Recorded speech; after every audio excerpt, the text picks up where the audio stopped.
Are you leading an organization with a culture of learning? Would you like to? Do you even know what that means? Do your people operate from fear, hide mistakes, and only share what they think are the right answers? Or do your people innovate? Are they curious? And are they learning? Creating a culture of learning is one of the most powerful shifts I help organizational leaders make. It's also kind of ambiguous and hard to pin down. Yet when you have it, you know it, and things start to sing. Today, I want to talk about how you can lead to create a culture of learning in your organization.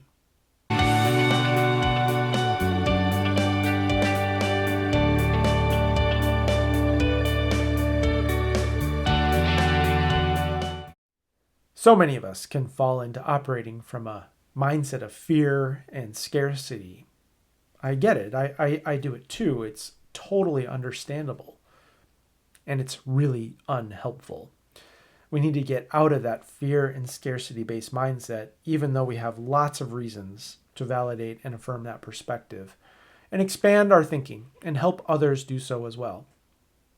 Now more than ever, we need cultures of learning that foster innovation and creativity, openness, connection, and collaboration, learning, growth, and development, and a willingness to at least explore, invent, and test out some new possibilities.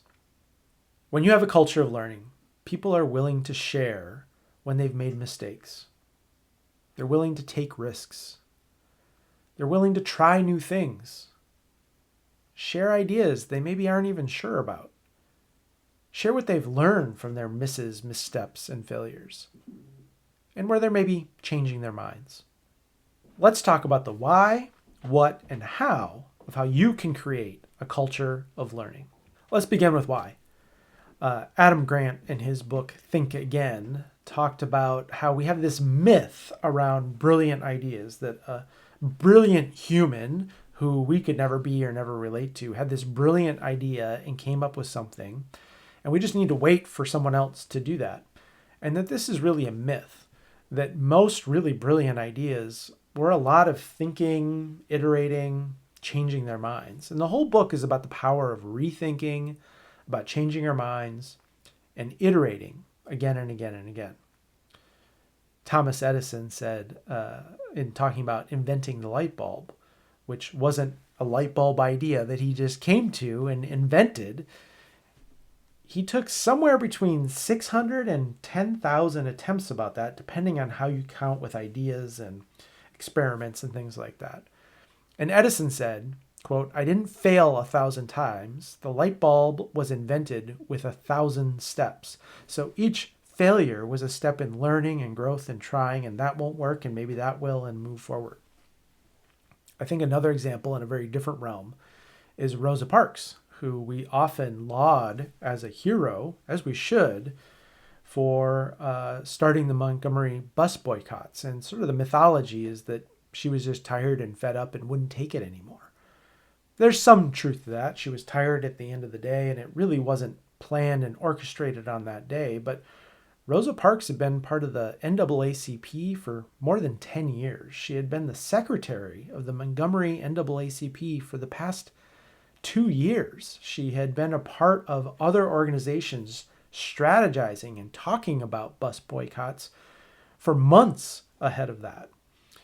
And that day she decided to do something, but it wasn't this miraculous, incredible, heroic thing that no one could ever do. It was thoughtful and strategized and planned. And maybe that day she was particularly inspired and nudged to move forward with this. And she certainly had a lot of training about nonviolence and resistance, so that when this happened and she was arrested, she really knew how to handle that beautifully. So there's lots we can laud about Rosa Parks, but this is something that more of us could do to create the worlds that we want to see happen. So that's a bit about the why of a culture of learning. It's so important as we move forward, whether that's with a nonprofit or whether we're moving forward to solve the world's problems or create change in our communities. I want to talk about the what. And the what of a culture of learning is about really embracing risk-taking, mistakes, innovation, iteration.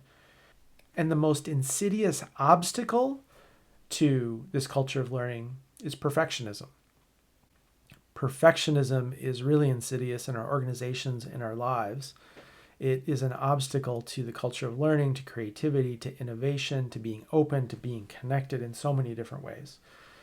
It really is rooted in the dominant culture that many of us have been socialized, including me. I've been socialized in terms of my masculinity, around always having the right answer, around cultures of whiteness, around leadership, being that leaders always know the right answers, that good leaders always know the right answers, always are certain and never make mistakes, which is actually the opposite of that.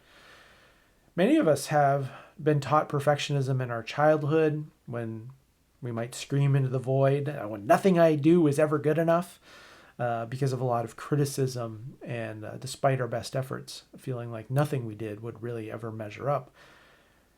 And there's some antidotes to this, and some of the ones that I keep turning to when I'm tempted by that perfectionism is that I prefer progress over perfection. So how do we move things forward rather than get it right on the first try? If Edison was a perfectionist, he wouldn't have tried those 1,000 or more attempts at the light bulb, but he was focused on progress. Don't let perfect be the enemy of good. So often I see organizations and leaders stuck in trying to come up with a perfect solution and the perfect answer that will work for everyone all of the time in any circumstances. Meanwhile, they could have gone out there and created more good and improved and iterated along the way. We might ask ourselves, when is good enough good enough? There are some situations, I don't want my heart surgeon to feel like good enough is good enough. But there's plenty of things that aren't life or death that we treat as though it is. And so if we can loosen up a little bit, when might this video be good enough? It might not be perfect. It might not have everything said exactly the way I want to, but it's good enough to share, and you'll be graceful and forgiving and maybe even find my slips relatable. One of my favorite stories is Charles Schroeder, who is a higher ed leader, spoke at a conference once, and he said, you're out there planning and strategizing for a year. And then when you launch this initiative, it never goes as planned. And that's how I find all initiatives go. When you launch this initiative, it never goes as planned. And what I love is how nimble and flexible you are. I just don't understand if you're going to be nimble and flexible as soon as it doesn't go as planned, why you spend a year, year and a half, 2 years getting it all mapped out. Why don't you just get it 40% figured out and launch that sucker? And this notion of launch at 40% is one of the things that when I share with organizations and I come back a year later, it's the number one thing they greet me with. We launch everything at 40% now. It's just a permission slip to let go of perfectionism, to do our best thinking, not to be frivolous with our work, but to do our best thinking, learn, adapt, be nimble, be flexible, and move forward. And so a couple of things we do want to lean into. We want to move away from perfectionism, and those are some of the reasons why that's so tempting and some of the antidotes. And we want to celebrate. We want to celebrate learning. I had this idea, I tried it, didn't work well. Now I know, and now we can move forward in this way. We want to celebrate risk-taking and experimentation in the right circumstances, and what are the contexts and where can we do that?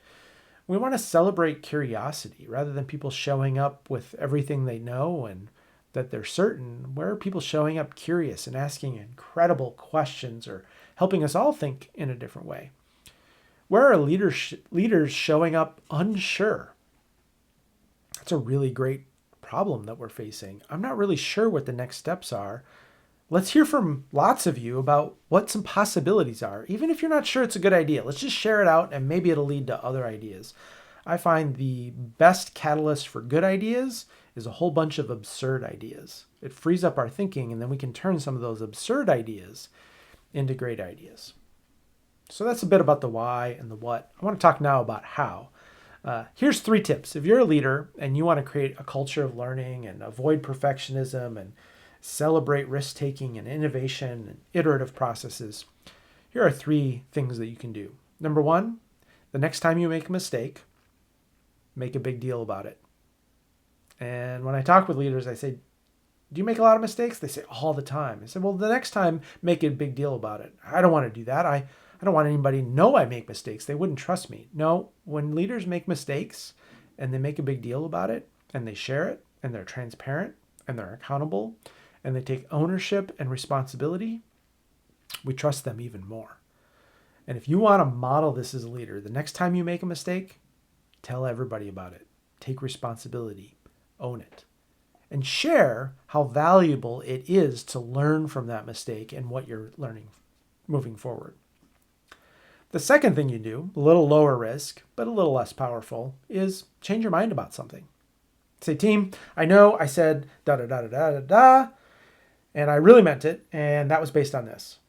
But now I've actually changed my mind, and now I think this because of da-da-da-da-da and da-da-da-da-da, and so that's what I'm doing. And share when you change your mind. The third thing you can do is get excited about what doesn't work. Get excited about the product launch that didn't go very well and all the things you've learned for the next product launch. Get excited about the revision to the performance appraisal process that you were really energized about that just landed like a dud. And share that you should have involved more people and thought about more possibilities, and maybe you were a little aggressive about how often that process would happen and all that you learned from it. So get excited about what doesn't work. Get really curious about the assessment for what it will show you doesn't work. Get really excited about the mistakes that you're going to make for what you're going to learn. Get really excited about goals you set that you may not quite meet because that's really wonderful and it'll pull us forward. So 3 tips for leaders about how. Make a mistake and make a big deal about it. Share how you've changed your mind and get excited about things that don't work. Creating a culture of learning is transformative. It takes time and it is done through 100 different little steps.